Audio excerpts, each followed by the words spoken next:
What's up, Shred Sexies? Welcome back. Death to the Fingers. Got another talking video here. Basically, 25 years ago, I was building a shed. I was trying to install a piece of molding. I was using a compound miter saw. Started the saw, and the board was like hanging way off the end of the saw. So the forward momentum caused the board to rise up. My finger got lifted up. Bam! Hits the blade, and it took a big piece of my finger off right there. Now, if it had been fractions of an inch over, I'd be like this. So, you know, silver linings kind of situation. And I really messed up my finger, but it kind of healed back. And it was fine for the most part for a very long time. But about 10 or 15 years ago, I was having a particularly intense guitar session, and I squashed the nerve or whatever's down there between the bone and the string. And I must have done something pretty significant. And so at least 3 or 4 times since that time, 10 years ago, it happens again, and it's getting worse kind of situation. It keeps taking longer and longer to heal kind of thing. So I had to go to the doctor, you know, and the doctor's like, all right, stupid, you have to stop playing guitar for a week at least. So I was like, boo, you suck. So we're going to catch up on some of these talking videos, but this one's actually important with respect to bad habits, and it kind of gets to the heart of the matter here with respect to the finger and whatnot. And so let's just get right into this. Number one is taking care of the machine, both mentally and physically. And those two things are actually intertwined. Your mental health will be satiated, if you will, if you engage in physicality. 3 months ago, I had an absolute mental health episode. And if this was 15 years ago, man, I'd be mocking you right now. I am such an idiot for thinking that I had all the answers, man. Look, you can tell when somebody's got some serious mental health problems, you know what I mean? I think you've seen those people on the internet. They like to go out and protest and stuff like that, but I mean the real mental health ones that actually afflict normal people in negative ways. And it's not even really something that you brought upon yourself. You're just thrust into a situation that was just so stressful, it breaks you as a person because you're just subjected to the stress for years and years and years and years. And it is what it is, boys. It is what it is. But the big takeaway here is obviously exercising the body can have very positive and beneficial effects on the mind, which of course is creating a positive feedback loop to get back to the body kind of thing. If you're making smart decisions, really, that's what it is. Eat healthy food. Avoid processed foods or sugary drinks or treats and all the rest of that stuff. You can still enjoy life and stuff like that, but you got to, you know, tamper it with some, you know, with some responsibility, I guess you should say. So that's why it's really important to really take care of the machine. And that's just it. We're constantly grinding on the fretboard, right? So not only do we have to keep positive and be like, okay, that was a good session. I didn't quite hit my goal or whatever it is, or my personal best or whatever you're working on. But, you know, I felt like that was a solid workout, and that's really all you need. But the other thing is this sort of the idea that you're doing something physical on the fretboard, right? And so we don't actually take care of the machine. You should go get a hand cream. There's ones out there that have this glucosamine, and they have turmeric in them. You can get them at the natural food health store or whatever it is. And it's for joint pain, you know, 2 or 3 times a week after your sessions. Do it up. It's just, you're basically greasing the machine. You're greasing the joints, whatever. Right. You should do a course of the St. John's wort. That's good for nerve damage. It's good for nerve health. If you've bruised your fingers before, you can use arnica. If you scratch them or cut them and stuff, I would highly recommend tea tree oil. Works excellent. You can cut, and you should be cutting this down with coconut oil. So just put like half a teaspoon or whatever it is of the coconut oil in there with it. And then put about, you know, 5 to 10 drops of the essential oil with it. Melt it down or whatever, stir it up a bit, and just apply it, and job's done. Obviously, the St. John's wort stuff is just, it's a pill, but it smells like grass. You know what I mean? It's the one thing I'll say about that is make sure you check on the side of the bottle. Look for the one that actually has the, whatever the genus name on it in Latin or whatever it is that they do. Some of them don't actually have that. And I'm questioning whether that's the actual, like mine, you can tell when you take the top off that it's like some sort of dried plant. It smells like dried grass. It really does.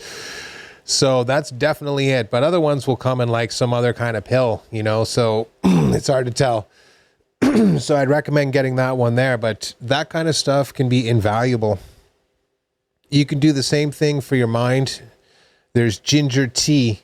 Just go get fresh ginger from the grocery store, peel the skin, chop it up, put it in 2 cups of water in a saucepan, simmer it over like medium to medium low heat kind of situation for about 15 to about 18 minutes. It'll look like pea water. And you can buy these little teacups. They come with a strainer, which is kind of nice. You just pour it in there. I use some maple syrup, but you can use sugar or whatever it is. You're probably going to want to because it's more medicine than it is tea. But that's excellent for inflammation and stuff like that. Very, very healthy. Obviously, eating healthy is a big one. But all of these things actually make a huge difference. I'm 51 years old now, and I'm realizing very quickly that the machine, all the sins that I visited upon it in my youth are starting to come back to haunt me like viciously. And it's not like you just bounce back anymore. That's why I'm telling you this stuff now, because nobody ever told me this stuff. Once you do the damage, that's it, kid. There's no going back. 15 years ago, and I heard it 3 weeks ago, and it's been bugging me ever since. And it feels way, way, way, way, way better. And by next week, I'm sure it'll be back to normal. But the fact of the matter is in the back of my mind, I'll know that A, it's probable that I'll hurt it again. And B is that I have this bad habit where I'm always pressing down hard on the fretboard, which is going to increase the likelihood that it's going to happen. So that kind of gets me to the next point is the physical habits with respect to how you play. Some people tense up at the shoulders, tensing the wrist, pressing down really tight between their index and thumb with the pick. You know what I mean? Flexing their arm too much, pressing down too hard on the fretboard, or too aggressively with the strings and your fingers, pinching, stuff like that with bar chords and whatnot. It's all in there. And the thing is when you start off, you kind of, you know, you're not really not used to it. So you don't really notice it. But then as the years start to rack up, if you've been doing it wrong, and I've noticed this firsthand, you're going to notice it right away. You'll be like, okay, there's a problem there. After I'm done playing, my wrist hurts, or my hand hurts, or my fingers hurt, or my index fingers pooched. So, you know, that you got to recognize early and be like, I have to relax. I have to sort of employ what I call the butterfly methodology, which is as light as humanly possible. You're just floating on top of the strings, floating with the pick. But at the same time, training your mind to be able to keep track of the minutia, you moving across the strings, the technique necessary for sweeps and things like that, or alternate picking or economy picking where it's smooth like water running over a rock. There's that really famous sort of Bruce Lee clip. I think he's on late night television with Johnny Carson or something like that. He's talking about water. You know what I mean? It can break down stone. It can also fill up a teapot and stuff like that. It can be very, very soothing in a nice warm bath.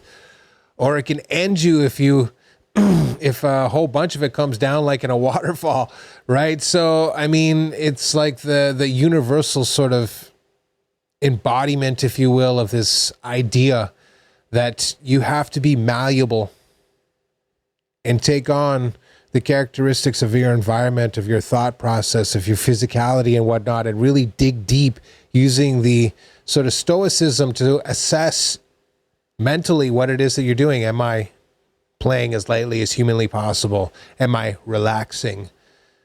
Am I working on my technique so that I improve it so it requires less effort rather than me trying to bullet, with more force and attack and effort and stuff like that? Instead, be like, really evaluate, slow it down. That's the hardest part, is just restraining the self to be like, well, I've already spent so much time doing this to get this good.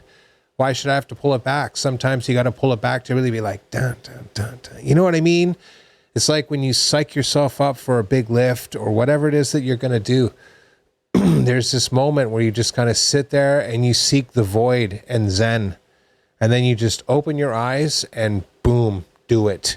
And that's what you should be doing. But now with respect to the guitar or playing music, you should be trying to bring that conscious thought up on a regular basis instead of you focusing on just driving the lift.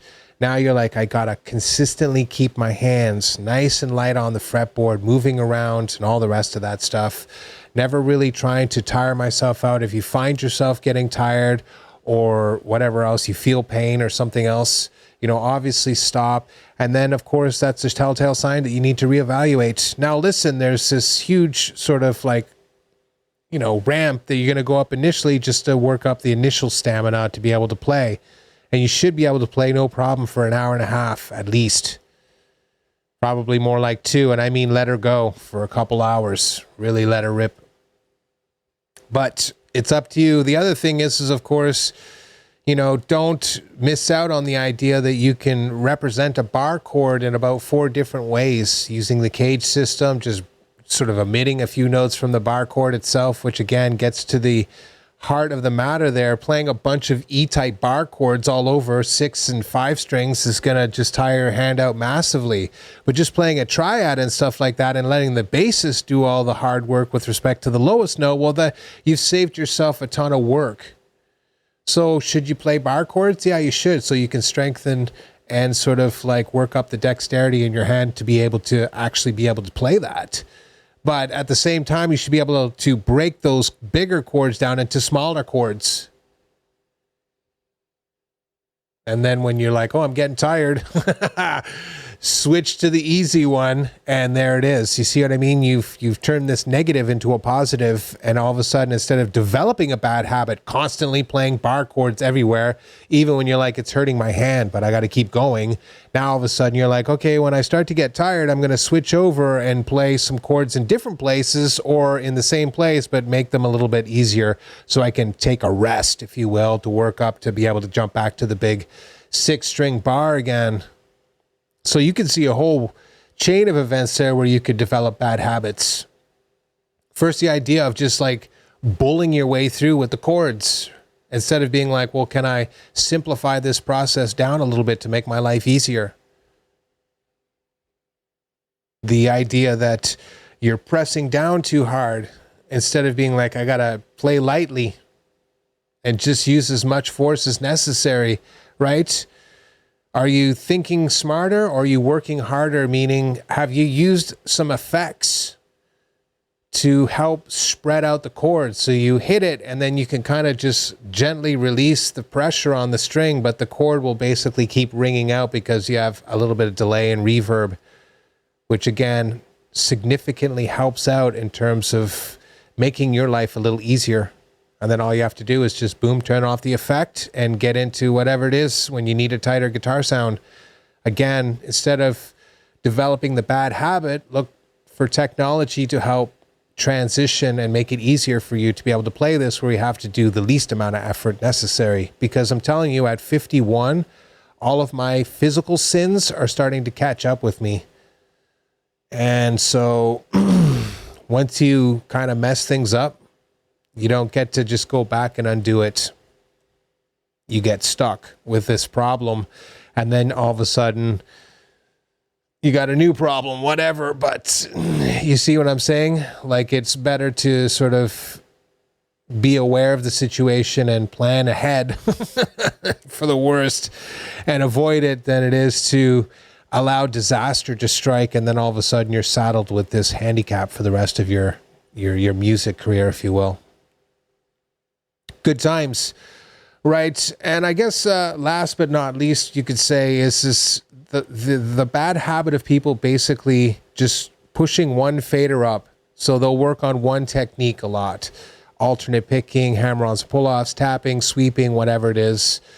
And so all their other skills kind of stay at ground zero, but this one skill gets really good. And then what happens is you've developed this bad habit of just going with the obvious win all the time rather than spreading out your energy to sort of push all the faders up relatively at the same time, but it takes longer to get better at everything. See, if you just concentrate on the one, you get real good at it fast. So in 4 months, 6 months, you're actually doing pretty damn good, but you can't play anything else. But it takes a year for you to take the chords, the scales, the arpeggios, and whatever, and just shove those all up. The improvisations, right? So it took a year now, but now you can move around the fretboard using a whole bunch of different techniques and methodologies rather than just being, caged with one. And that right there is a huge one because people want to see results. They want to be able to play. And I get that. But there has to be some sort of part of you that understands that music is a collection of elements that you combine together in a whole bunch of different combinations. It's not just arpeggios. Arpeggios is just one part of it. And yes, there's a lot of music that uses just arpeggios, and 99% of that music is going to be beyond what you can actually do.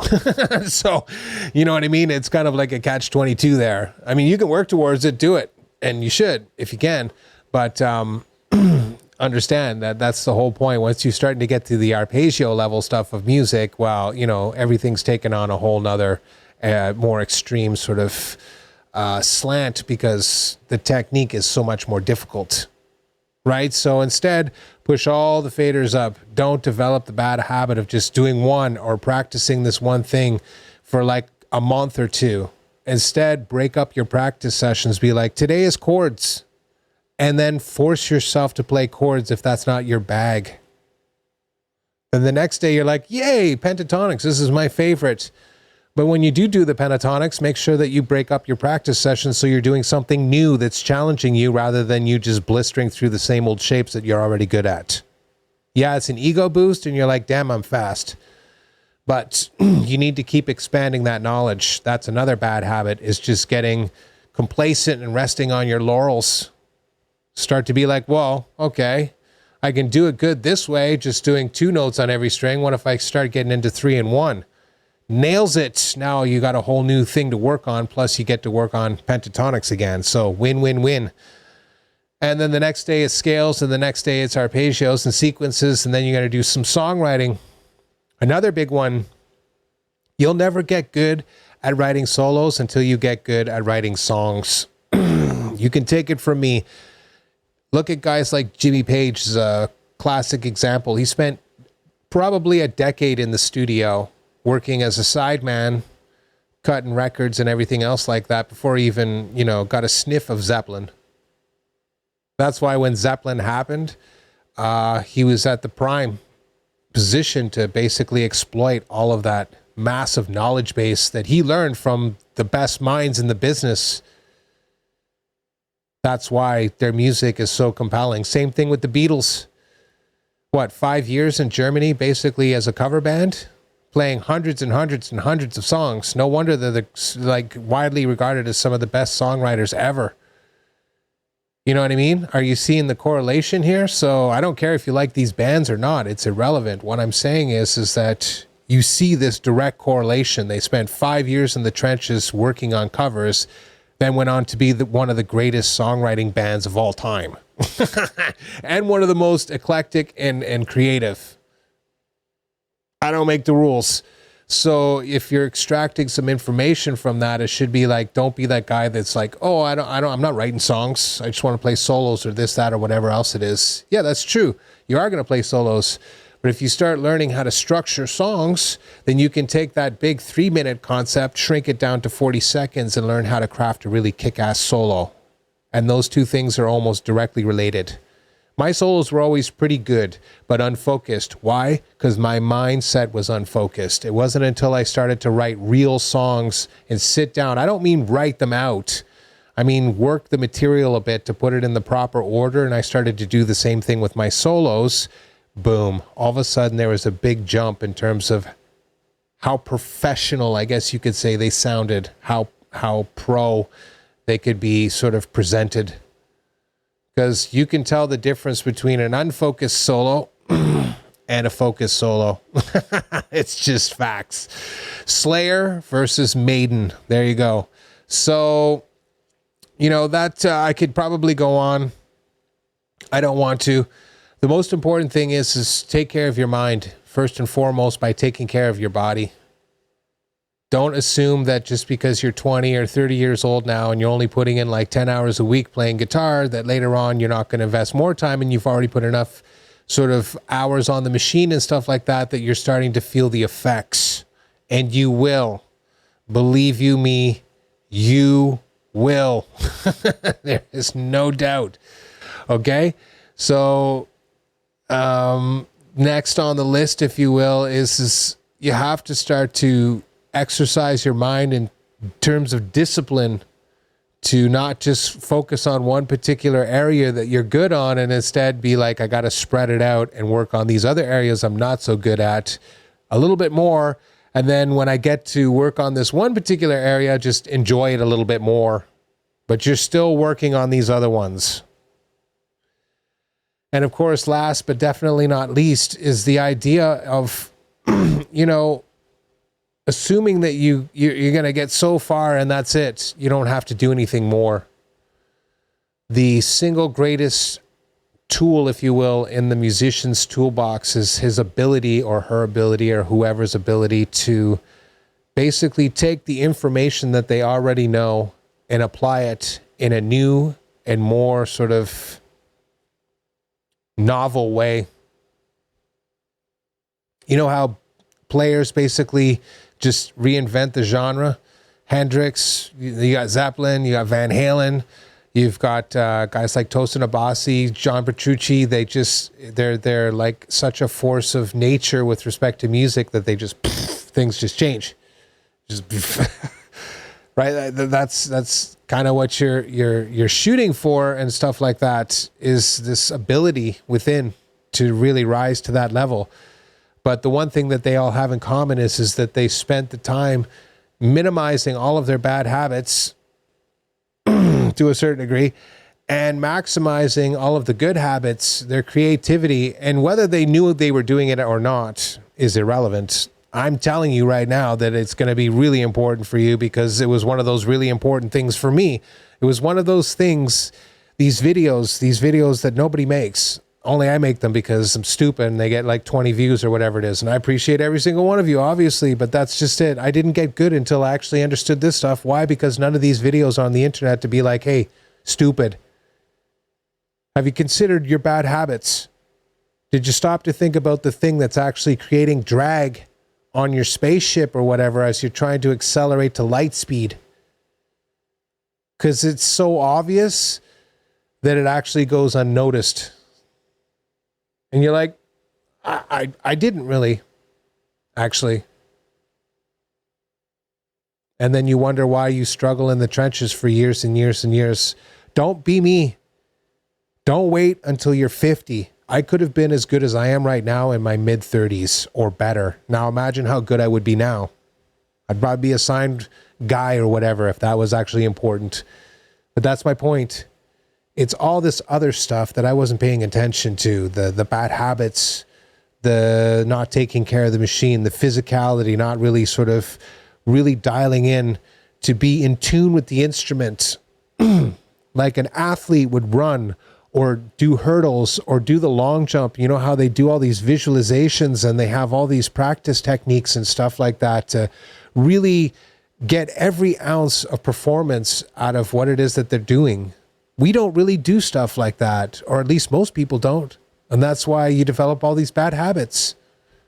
You have to go into their mindset, which is like break down everything and literally see the stuff going on in your mind at the time that you're doing it, and try to synchronize all of those skill sets up, the mental, the physical, and the spiritual, so that you actually can communicate with your instrument the most effectively and safely, if you will. Because again, I'm out of commission for 2 weeks. That's hell. That's hell on earth for a guitar player. Even though I could probably easily sneak in another half an hour's worth of playing, which would be heaven at this point. But of course, after this video, I'm going to have to sit here and watch some lame movie, Beverly Hills Cop or something, to just be like, stick my fat lip out and be like, no playing for you, stupid. So, you know what I mean? Choose wisely. Don't make my mistakes, and start to sit down and think. And I think you'll find that overall that this is actually a very, very useful sort of mental exercise and will dramatically help your playing. 70% of the improvement I made with respect to music and playing the guitar was a change of my mental disposition. It had nothing to do with how I played the guitar. It was how I was thinking about playing and how I was actually thinking when I was actually playing. Because before, there was no thinking. It was like, yeah, do this, and go to this pentatonic shape and do this little lick here. Now I'm like, oh yeah, no, if I dive down a half step here, I can play diminished. You know what I mean? I'm actually actively thinking about it. It's like you're driving down the street in your town and you can see there's a traffic jam and you're like, oh, if I go left here and blah, blah, blah, do all these moves, I can avoid it completely. And that's exactly what you're doing. You're starting to be like, oh, there's a traffic jam down there. Make corrective action now, and you avoid the hassle. And now you're not stuck behind somebody else being like, my life sucks. Right. I love every single one of you.